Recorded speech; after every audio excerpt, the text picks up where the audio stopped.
കുറച്ച് ദിവസമായി മീൻ മേടിച്ചിട്ട്. അങ്ങനെ ഇന്ന് പോയി മീൻ മേടിച്ചുകൊണ്ട് വന്നേ. നമുക്ക് കിട്ടിയേക്കുന്നത് ഈ മീനാണ്. രണ്ട് സൈസ് മീൻ മേടിച്ചിട്ടുണ്ട്. ഈ മീൻ കണ്ട. ഇതിന് നിങ്ങളുടെ അവിടെയൊക്കെ എന്താ പറയുന്നത്? പിന്നെ കുറേ നാൾ കൂടി ഞാൻ ഈ മീൻ കാണുവാണ്. ഒത്തിരി നാളായി മീൻ. ഇതിന് ഇവിടെ എന്താ കോക്കാഞ്ചാളയെന്നാണ് പറയുന്നത്. നമ്മളാ ചാളയുടെ വേറൊരു വിഭാഗമാണിത്. കൊല്ലത്ത് തന്നെ കൊഴിയാളയെന്ന് പറയും. ഈ മീൻ ഞാൻ തിന്നിട്ട് ഒരുപാട് വർഷങ്ങളായി. അപ്പം ഇത് കണ്ടപ്പോൾ എനിക്ക് മേടിക്കാമെന്ന് പറഞ്ഞു. ഇതിനെ നമുക്ക് കറി വയ്ക്കാം, ഇതിനെ പൊരിക്കുകയും ചെയ്യാം. ഇത് നിറയെ മുള്ളുള്ള മീനായതുകൊണ്ട് ഇവിടെ ഞാൻ മാത്രമേ കഴിക്കുള്ളൂ. പിള്ളേരാരും കഴിക്കില്ല, എല്ലാവർക്കും മുള്ള് പേടിയാണ്. അപ്പം നമുക്ക് പരിപാടി തുടങ്ങാം. ആദ്യം ഞാൻ ഇതിനെയൊക്കെ വെട്ടി വൃത്തിയാക്കി എടുക്കട്ടെ.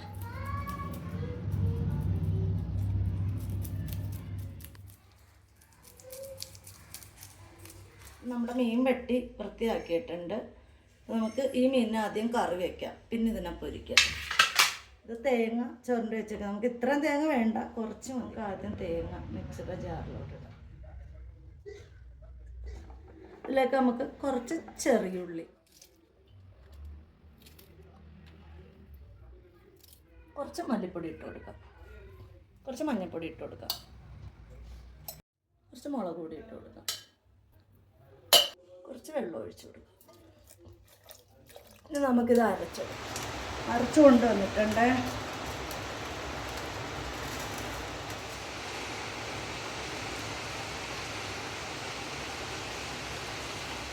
ഇതിലേക്ക് ഒരു തക്കാളി മുറിച്ചത് ഇട്ട് കൊടുക്കാം, ഒരു പച്ചമുളക് ഇട്ട് കൊടുക്കാം. ഭയങ്കര എരിവുള്ള മുളകാണ്. കുറച്ച് ഉപ്പിട്ട് കൊടുക്കാം, കറിവേപ്പില ഇട്ട് കൊടുക്കാം, കുറച്ച് കുടംപുളി ഇട്ട് കൊടുക്കാം. നമുക്ക് എണ്ണ ഒഴിച്ചു കൊടുക്കാം. എണ്ണ ചൂടായിട്ടുണ്ട്. അതിലേക്ക് നമുക്ക് കുറച്ച് ഉലുവ ഇട്ട് കൊടുക്കാം. ഉലുവ പൊട്ടിക്കഴിഞ്ഞ് ഇതിലേക്ക് നമുക്ക് ചെറുള്ളി ഇടാം.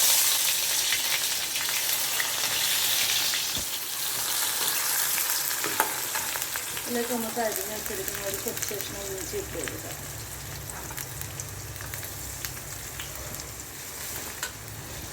ഉള്ളി ഒന്ന് മൂത്ത് വരട്ടെ. അപ്പോഴത്തേക്ക് നമുക്കിവിടെ കറി തിളച്ചിട്ടുണ്ട്. കറി നമുക്ക് വൃത്തിയാക്കി വെച്ചിരിക്കുന്ന മീൻ ഇട്ട് കൊടുക്കേ.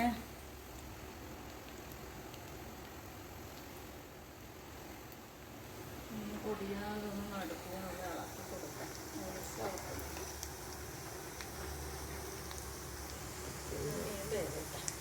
ഉള്ളി മൂത്ത് വരുന്നുണ്ട്.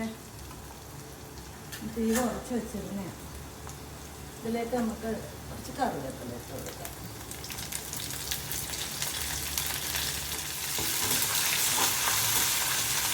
കറി ആകുമ്പോഴത്തേക്ക് ഇത് വറുത്തതും റെഡിയാവും. പിന്നെ കുറച്ച് വെച്ചാൽ മതി. മീൻകറി വെക്കുമ്പോൾ കടുക് ഇടാറില്ല, ഞാൻ ഉലുവ മാത്രമേ ഇടാറുള്ളൂ.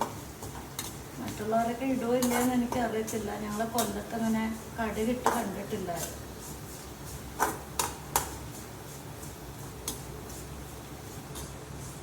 വെജിറ്റബിൾസിൻ്റെ കറികളിലെല്ലാം കടുകിടും. മീൻ കറിയിൽ കടുക് അങ്ങനെ ഇട്ട് കാണാറില്ല. ഇവിടെ ഉലുവ ഉള്ളിയൊക്കെ നന്നായിട്ട് മൂത്തിട്ടുണ്ട്. നമുക്കിത് തീ ഓഫ് ചെയ്യാം. കണ്ടോ, നല്ല മണം വന്നു തുടങ്ങിയിട്ടുണ്ട്. കറി നന്നായിട്ട് തിളച്ചിട്ടുണ്ട്. പിന്നെ നമുക്ക് തീ ഓഫ് ചെയ്യാം.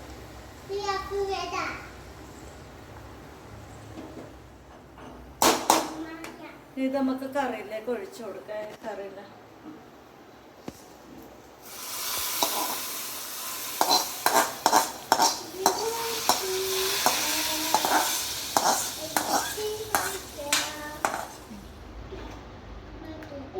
കറി ഒഴിച്ചു കൊടുക്കണം.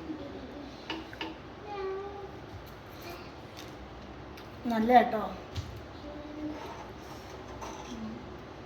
പിന്നെ മീൻ പൊരിക്കാൻ വയ്ക്കും. അപ്പം നല്ല കറിയാട്ടോ. എല്ലാവരും ട്രൈ ചെയ്ത് നോക്കണേ. നിങ്ങളൊക്കെ എങ്ങനെയാണോ മീൻ കറി വെക്കുന്നതെന്ന് പറയണേ. ഓരോ സ്ഥലത്തും ഓരോ സ്റ്റൈലായിരിക്കില്ലേ. ഞങ്ങൾ ചില സമയം മുരിങ്ങക്കോലുണ്ടെങ്കിൽ അതും കൂടെ വേവിച്ച് കറിയിലിടും. മീൻ കറിയിൽ കൊല്ലം ജില്ലക്കാരുടെ സ്റ്റൈലാണിത്. അപ്പോൾ മറ്റൊരു വീഡിയോയിൽ കാണാം. ബൈ.